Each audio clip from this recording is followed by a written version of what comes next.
ఇలా మనం మొదటిగా పశువర్ధక శాఖ యొక్క ప్రాథమికమైనటువంటి చరిత్ర మాట్లాడదాం. పశువర్ధక శాఖకు సంబంధించినటువంటి నిర్వచనం మాట్లాడదాం.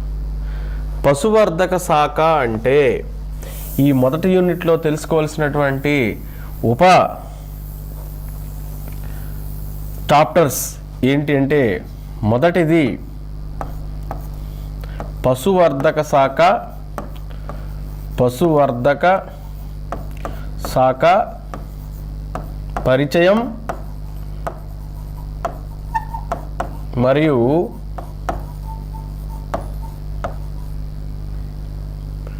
ప్రాథమిక అంశాలు.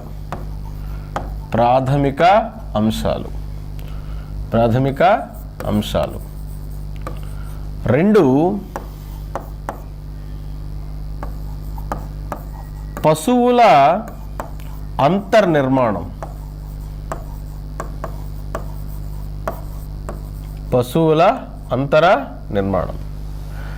3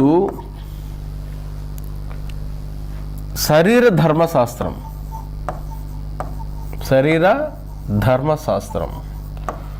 దేని యొక్క శరీర ధర్మశాస్త్రం? పశువుల యొక్క శరీర ధర్మశాస్త్రం.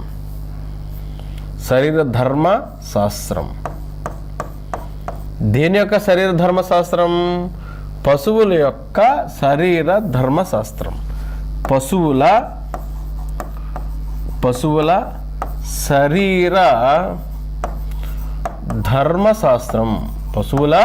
శరీర ధర్మశాస్త్రం. దీన్ని ఇంగ్లీష్లో ఏమని పిలుస్తామంటే an introduction to veterinary sciences or animal husbandry.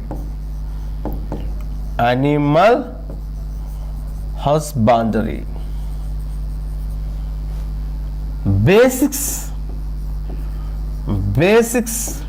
in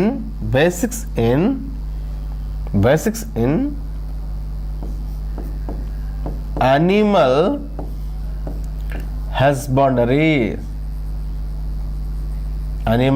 husbandry. Main aspects of animal husbandry. అదేవిధంగా 2వ చాప్టర్ చూస్తే అంతర్నిర్మాణ శాస్త్రం, యానిమల్ ఎనాటమీ. ఏమంటుందని? యానిమల్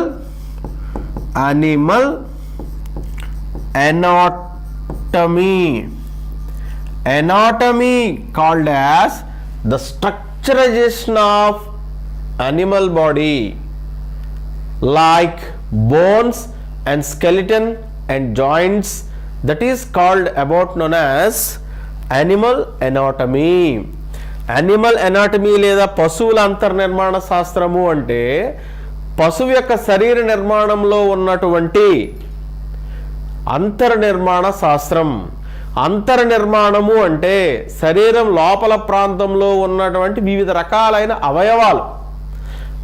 రకాలైనటువంటి అవయవాల్లో ప్రాథమికంగా ఏ అవయవము అంటే అన్ని అవయవాల నిర్మాణం అంటే శరీరం లోపల ప్రాంతంలో ఉన్న అన్ని అవయవ నిర్మాణాల గురించి అధ్యయనం చేసే శాస్త్రాన్ని అంతర్నిర్మాణ శాస్త్రము అంటారు.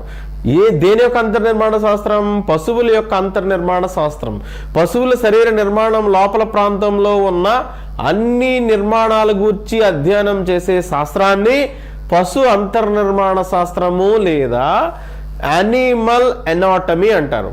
అయితే ప్రాథమికంగా యానిమల్ ఎనాటమీలో ఏముంటాయంటే పశువు యొక్క శరీర నిర్మాణంలో మరియు జంతువుల శరీర నిర్మాణంలో ఏ రకాలైనటువంటి నిర్మాణాలు ఉంటాయంటే ప్రాథమికంగా కానీ మనం చూసినట్లయితే పశువు యొక్క శరీర నిర్మాణంలో లేదా జంతువుల యొక్క శరీర నిర్మాణంలో స్కెలిటన్ లేదా దాన్ని ఏమని పిలుస్తారంటే శరీరం లోపల ప్రాంతంలో ఉన్నటువంటి వివిధ రకాలైనటువంటి ఎముకల గూడు.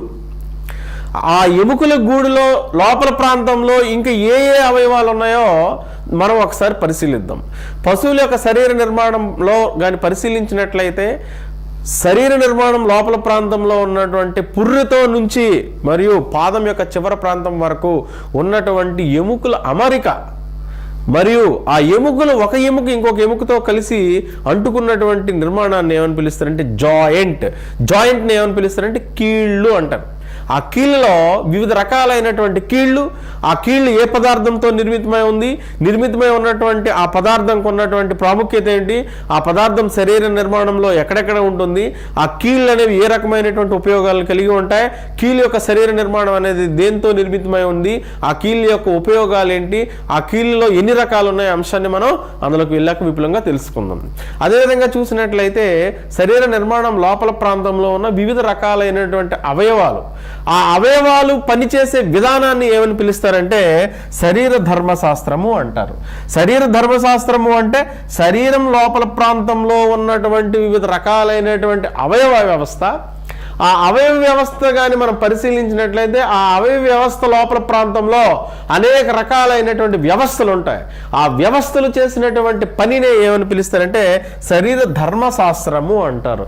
ధర్మము అంటే ఇక్కడ పని అని అర్థం. అదే శాస్త్రము అంటే అధ్యయనం. శాస్త్రము అంటే ఏంటి? అధ్యయనం. అదే శరీరము అంటే శరీరం యొక్క లోపల ప్రాంతంలో ఉన్న వివిధ రకాలైనటువంటి అవయవాలు చేసినటువంటి పని గూర్చి అధ్యయనం చేసే శాస్త్రాన్ని శరీర ధర్మశాస్త్రము అని అంటారు. అయితే దీన్ని కానీ మనం పరిశీలించినట్లయితే మొదటి యూనిట్లో ఉన్నటువంటి పశువర్ధక శాఖ యొక్క ప్రాథమిక అంశము అంటే పరిచయం. అసలు పశువర్ధక శాఖ అనే శాఖ ఏ శాఖ నుంచి వచ్చిందంటే పశువర్ధక శాఖ అనే శాఖ ఏ శాఖ నుంచి ఏర్పడిందనే విషయాన్ని కానీ మనం చూసినట్లయితే శాస్త్రము అంటే అధ్యయనం. అధ్యయనం దేని గురించి అధ్యయనం చేస్తుంది? పశువర్ధక శాఖ. పశువర్ధక శాఖ అనేది ఏ ఉపశాఖ? పశువర్ధక శాఖ అనేది జంతు శాస్త్రం యొక్క ఉపశాఖ. జంతు శాస్త్రము అంటే ఏంటి?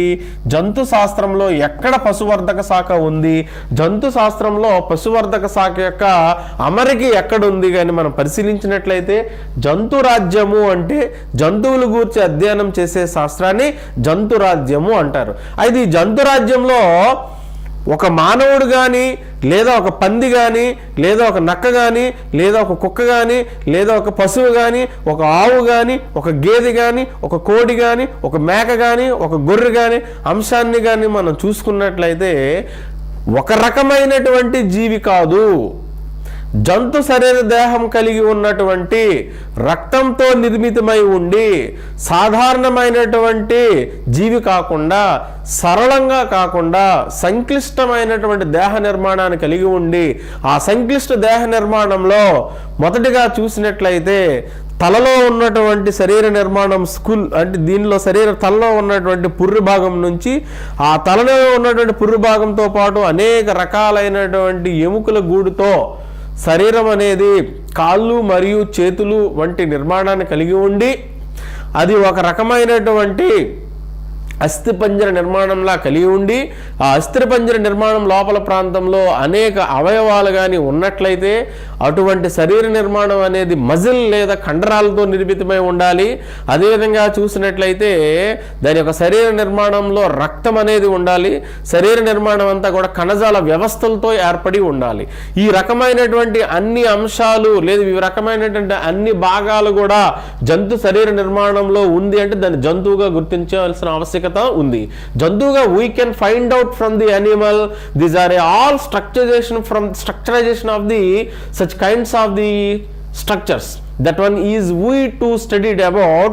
We can identify by skeleton, head to at the same time foot. They have a arrangement of bones. They have a arrangement of inside and muscles.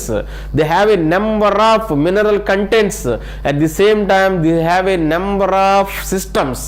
These are systems is digestive system, circulatory system, respiratory system, endocrine system, nervous system. It is a brain and a more number of organs of organization. That particular one system is there.